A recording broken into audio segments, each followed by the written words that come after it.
a beautiful Monday morning, a brand new week, and we are so blessed to have been chosen to experience another day, another time in this life. How are you doing? I'm doing very well. It's been quite hectic for me over the weekend because I was moving. You know when you move and then you forget how horrible moving is? Mm-hmm. So next time you're like, yeah. How is horrible? How is moving horrible? It's a lot of things. Like are you attached to the place? No, the logistics of just Okay. moving. Like the things that need to be moved, the coordinating with just the process of moving itself. Mm-hmm. I don't think we go into details of how, like, it's just hard. It's a lot of work. And it's chaos. I have a friend of mine who I asked, like, can you help me move? And then he said, yes, he will help me, but I'm the only one that I'm one of few people he'll help move because he knows, like, no, there's a lot of chaos, and then there's coordinating, make sure that this goes where, and then when you get there, the unpacking. So it's a whole process, man. And yeah, I hope to not move again in a long time. I hope for you to not move again. Now, on today's edition of Smell the Coffee, we will be talking about people who had bad experiences while going for a job interview. I know that all of us can relate, so I do implore you to please let us know in the comment section what has been some of your worst experiences at job interviews. Well, I'll share my experiences later on in the show. We also have a movie review, and we will be talking about Bridgerton, which was trending all over social media the past weekend. We saw amazing outfits from Namibians, South Africans, people from Botswana, Nigerians. Everybody was dressed to the T to attend the premiere of Bridgerton. Before we go to a commercial break, what are some of the things that you are absolutely not going to tolerate when it comes to a job? Whoa, that's a big question, eh? Yeah. Will you take a pay cut? Like, let's say you have a degree, you have a master's, you have 10 years of experience. If somebody offers you 15K, let's say you've been unemployed for the longest, and somebody offers you 15K, with your 10 years of experience and your master's degree, whatever, will you take it? It depends on the job, actually. Mm-hmm. You know what I'm saying? Sometimes some things is not about money, but more about it's a passion project. For me, it's always about money. It's always about the money. What passion? Or I see the longer vision. Like I can see that I can leverage, after I've done this project, I can leverage it to make way more money. So it's also thinking, long term ahead and not short term. Yeah. So I would say that, like, if I can leverage this opportunity, because you and I, we've been in the industry. We've taken some gigs that are, That's why I'm like, questionable. I'll never take a low-paying job because but you have used that to your advantage, right? I've done my time. Oh, you're I've done. paid my dues. I've done free jobs and like $100, $500 gigs for almost 5 years. I've done my time. I'm not gonna. No. Take I it hear anymore. you. I hear you with that one. Like, I've saved. So there are some pro bono projects or indie type of films that I will be part of because I understand the vision, and I understand that after this, I can leverage this for something way bigger than what I've previously could achieve with my 10 years of experience. You get what I'm saying? So I would say that. But also, guys, what are you doing? At some point, you need to run out of these for the experience, for exposure. Do you know what it boils down to if you always do for experience, for exposure? People will refer you to people with money, but they will say, just call Glenora. She will do it for free. She's chilled. She'll do it for free. And that would become your lifestyle forever and ever and ever. That would be what your career is made of. You can't be interning forever. You are just interning. You are just, providing free services over and over and over. And people see you as desperate. No, just call her. She'll just come through. And for real, you are going to go through because you are telling yourself that, no, I can leverage this. No, you're not going to leverage this. People will use your free services and call you and refer you to other people who are going to book you for free again because the value has now detached your brand. Because now you have been doing it. Okay, I hear what you're saying. I hear what you're saying. What I was trying to get at is, like, I can still be making whatever money. But here and then I'll take indie projects because I understand the vision, or I just want to I just want to be part of the project, whatever it is. But I hear what you're saying. At some point, you have got to stop taking free jobs, free whatever opportunities. At some point you run out of internships. Like how many you are an expert. You are an expert now. So at some point you have to believe in yourself and say, I have done my work. Like what you're saying, I've done my time. I am very experienced now, and I can bring it. You know what I'm saying? You know, I saw a meme on social media that said, I've been practicing for 30 years to be this good at what I do. So when I send you a quote, I'm not quoting you on the time I'm going to be performing, or I'm going to be offering you the service. For example, you need my services for 1 hour. When I send you a quotation, I'm not charging you for 1 hour. I'm charging you for the 30 years of experience that I've been practicing to become so good at this thing that I can afford you this service. And so I can do it within an hour as well. Yeah, and I can do it within an hour. Well. That's what you are basically paying for. You're not paying for the hour. So those of you that are always, oh, she's so expensive. Why are you charging 5,000 for 1 hour? No. You're not paying for the hour. You're paying for those years that I've invested in this craft. But nonetheless, we will be back after the break talking about people's worst experiences when it comes to job interviews. Stay with us. Welcome to Namibia, where adventure meets tranquility. With Enjoy, you have access to a wide range of accommodations to suit every traveler's taste and budget. Experience the finest dining and hospitality Namibia has to offer. Booking your dream accommodation is just a few clicks away with Enjoy. Join thousands of happy travelers who have trusted Enjoy for their Namibian getaway. Your gateway to unforgettable Namibian adventures.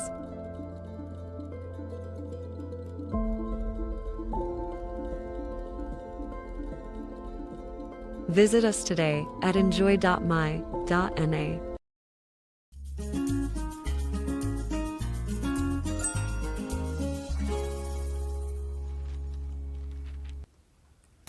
In our news segment today, we focus on people's worst experiences when it comes to job interviews.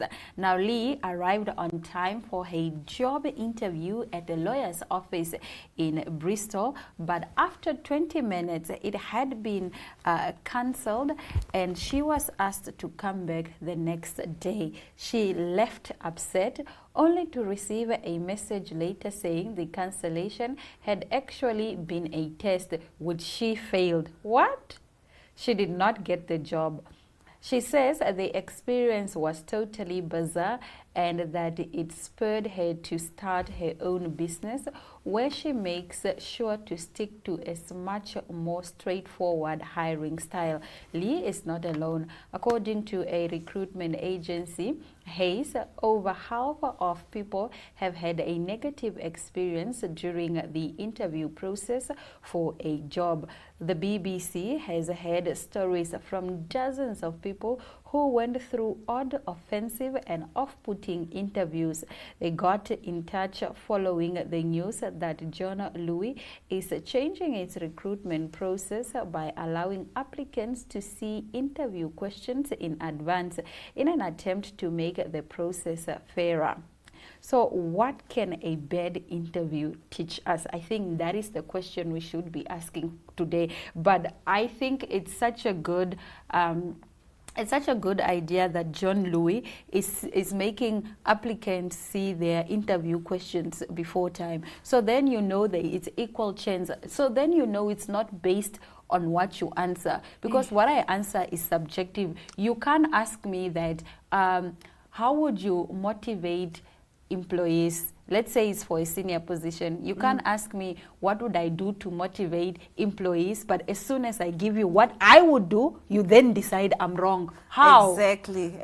How? So it's more on the competency that you display rather than having right or wrong answers. And also, like somebody said, there was a thread on Twitter or wherever, somewhere on social media. And then they said, give us examples of how you were in a job interview and you could tell that this is a toxic work environment.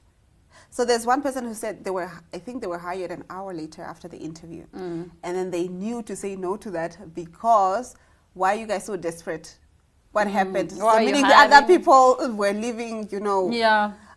So it's little things like that also. And I think it's also another question that we need to start asking ourselves, like what in an interview or job interview would be, you know, telltale signs that this might be a toxic work environment. Some people do mention that when people, a work culture that has a lot of like, we are family, we are this, it's usually languaging used to abuse and exploit people. I'm not saying that every way it is, but it usually is like, oh, you know, your family, you need to, you know what I mean? And that means that you can slave away at this job. You can, because we don't care. now you are family. Exactly. Yeah. So it's usually languaging that is used to abuse and exploit people. So people say when people have that kind of tone, it's usually like a little red flag to like, you know what, maybe I need to look deeper into this, what goes on at the work culture here. So we also need to start asking questions like, Yeah. Also, I don't think interviewers or companies rather should be playing pranks on interviewees. Like, I can't come for an interview and then you tell me it's cancelled, then I go home because it's cancelled, right? This is what you said. Then you tell me, no, it was a prank and you actually failed. What? So that was a test. How is that a test? I don't get it. What type of job is this that people are playing this type of test? So I was supposed to show up to the interview even though it's cancelled? Like, I don't even get what they're testing there. What are they testing? Like, I don't have listening capabilities because that's communication. You communicated something to me and then based on that information, I reacted accordingly. Yeah. So now you're saying I was supposed to react differently. So I was supposed to show up even though I was told not to show up. Like, make it make sense. What do you want from your employees? So it's giving toxic. And it's a good thing she didn't even get it because she would have probably been miserable. She would have been being tested all her life. Exactly. And it's also working on eggshells. I don't know what is the truth and what is not the truth. The boss said this. Is that the truth or do I need to read more into that? And you don't want that at work. You don't want that at work. So no. Guys, say no to toxic workplaces, okay? Yeah. Now getting to our next story, which is like, you know, the beef of the century. I hope it's the beef of the century. You hope it's the beef of the century. I mean, the rap guys are going to come for me. The people that are into hip hop, they're going to come for me. Like, no, it's not the beef of the century. But I think it is. Maybe not the century, but the decade. So the beef between Kendrick Lamar and Drake, which has, you know, especially over the weekend, it's been very busy in the ongoing rap beef between Drake and Kendrick Lamar. And the latest installment came on Sunday evening with the release of The Heart Part 6. Now, Drake adds to Lamar's ongoing 5-part The Heart series that he began in 2010 with his own entry, derailing his foe's bigger vision. On the track, the Toronto rapper mainly denies Lamar's claims on previous diss songs that he pursued underage women, a claim that has long plagued the rapper and recently resurfaced with the beef. I've never been with no one underage, but now I understand why this is the angle that you really mess with, he raps. Just for clarity, I feel disgusted. I'm too respected. If I was messing with young girls, I promise I'd done been arrested. I'm way too famous for that stuff you just suggested. But that's not the lesson. Clearly, there's a deeper message, deep cuts that never healed, and now they got infected. Drake then further refers to Lamar's fiancée, Whitney Alford, and name drops Millie Bobby Brown as he was once texting with the actress when she was just 14 years old. I'm your baby mama screensaver. Only messing with Whitney's, not Millie Bobby Brown's. I'd never look twice at no teenager.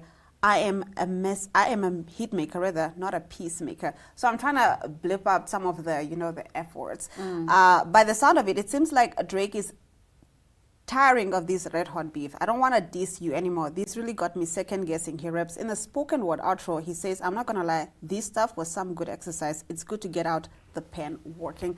So this beef, I've not been really following it till recently. So now Drake is calling it truce or what? So Drake, no, he's not calling truce. So what had happened is over the weekend, actually last week, Thursday, I think. Kendrick released another second song.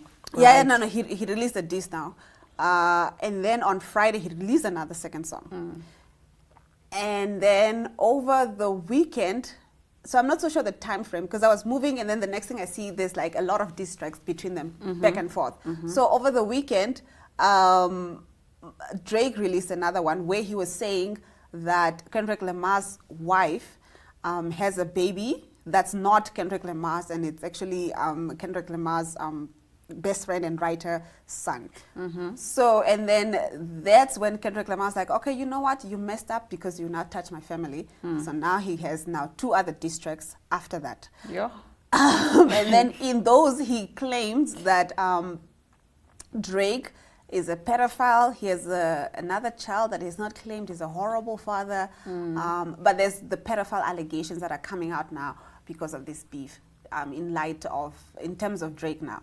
So, and most people on social media, what I've seen is they're saying apparently there have been allegations against Drake in terms of pedophilia. And there's that incident where he was texting Millie Bobby Brown, who was 14 at the time.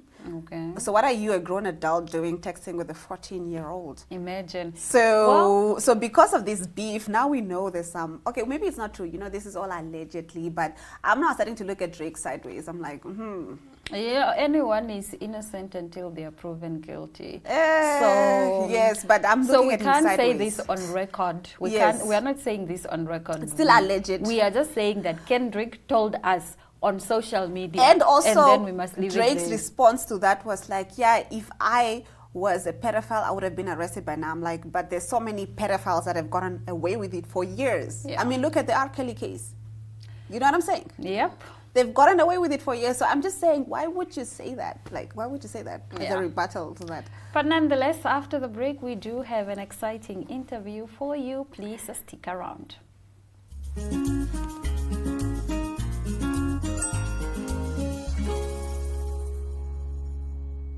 Hi people, my name is Homeniko Mesho Toshinana.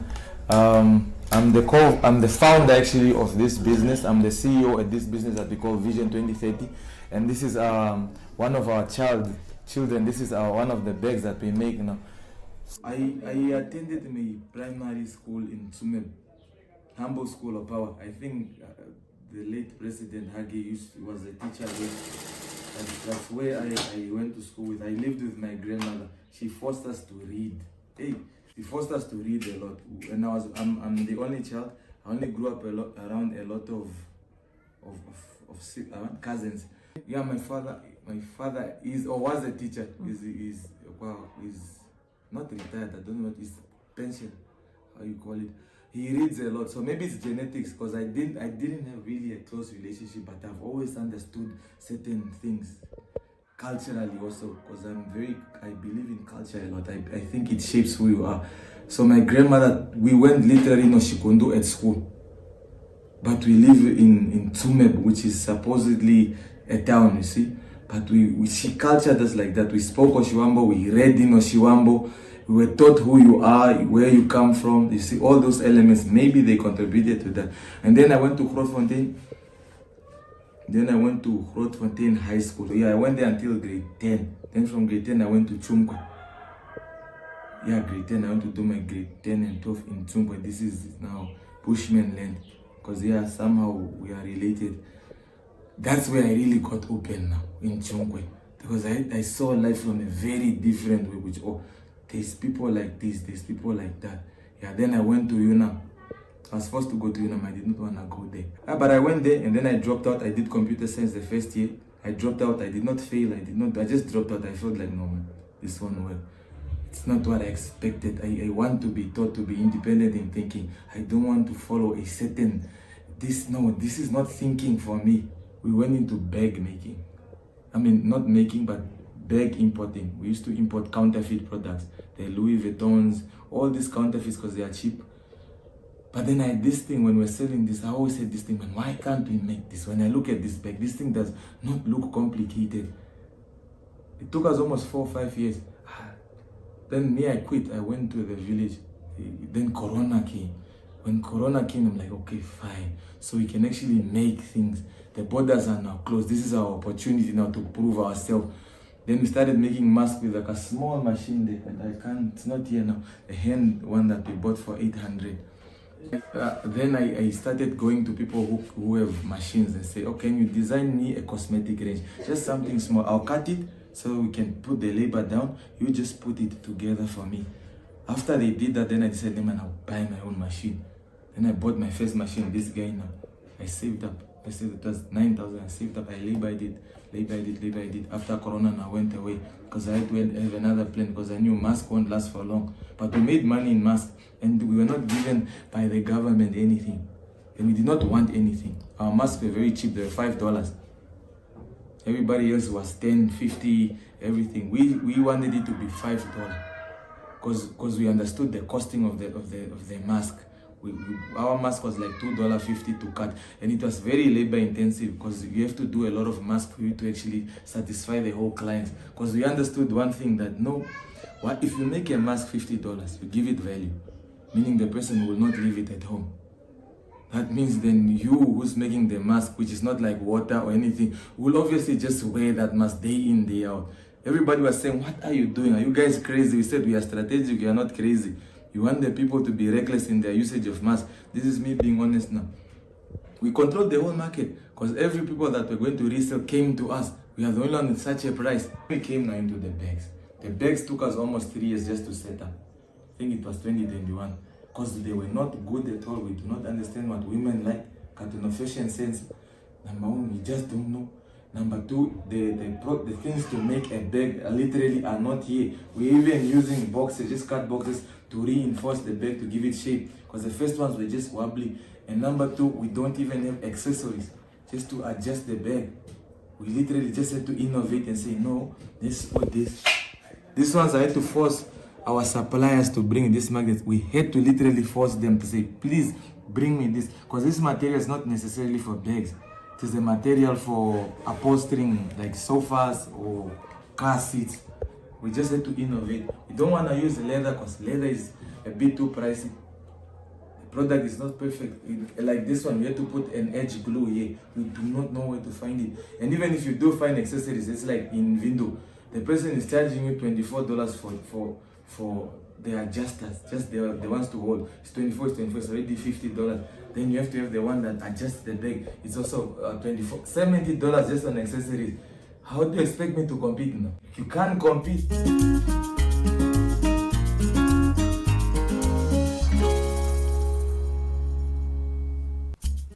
Well, thank you very, very much for watching our show this morning. We will definitely be bringing you more of that conversation on our social media platforms. So please do make sure you catch that and smell the coffee. Now it's time for our movie review. I'm excited. Let's talk about Bridgerton. Season 3 is finally within us. It's May, and oh man, we saw some beautiful outfits.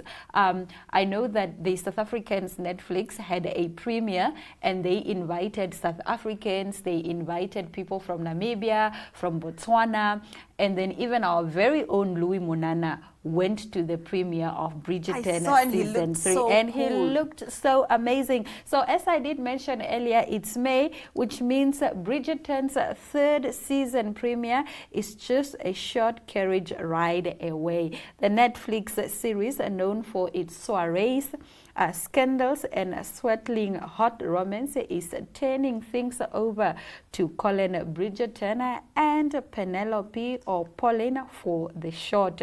Marking the release of the first 4 episode is May the 16th. Do not say I didn't plug you. May the 16th, be on Netflix, sleep on Netflix, because you will have the first 4 episodes of Bridgerton. And then the remaining 4 episodes will arrive thereafter on June the 13th. Do you get? So it's 8 episodes in total. So the first 4 on the 16th of May, and then the others 13th of June. You'll be able to watch all the new episodes dropping at midnight, 3 a.m. on Netflix. Sure. 6th of May. Excited no, for 16th this. of May rather, 3 a.m. We are watching. Are we having a watch party? We should. No, but us, we are working 3 a.m. But we need to do a watch party. No, we can and then watch talk about at 3. it, smell the we coffee. can watch at 3 a.m. Yes. and then just sleep 4 and 5. And then we're back to work. And then we're back to work. And then we can come and talk about it. See the sacrifices we make for you guys? Yeah, I wish you could see the outfits that people wore at Bridgerton. It was very nice. I saw so Luis amazing. Monana's one. He wore like a light bluish, but he looked so good. Like I was just like, damn. I thought he was a character on I'm the show. excited for this season. Yeah, I'm also excited. What did you think of the other seasons? How was it for you? I didn't watch the other seasons. I watched all. I watched the first one. The second one, I just watched the trailers and the hype. I was basically watching it on social media, which is why I'm more excited to watch this season. But I will start watching so that I can just, catch up with the times. But on that note, it's all our love, all our light. Thank you very much for watching Smell the Coffee this morning. We will be back tomorrow, same time, same place. We love you for watching.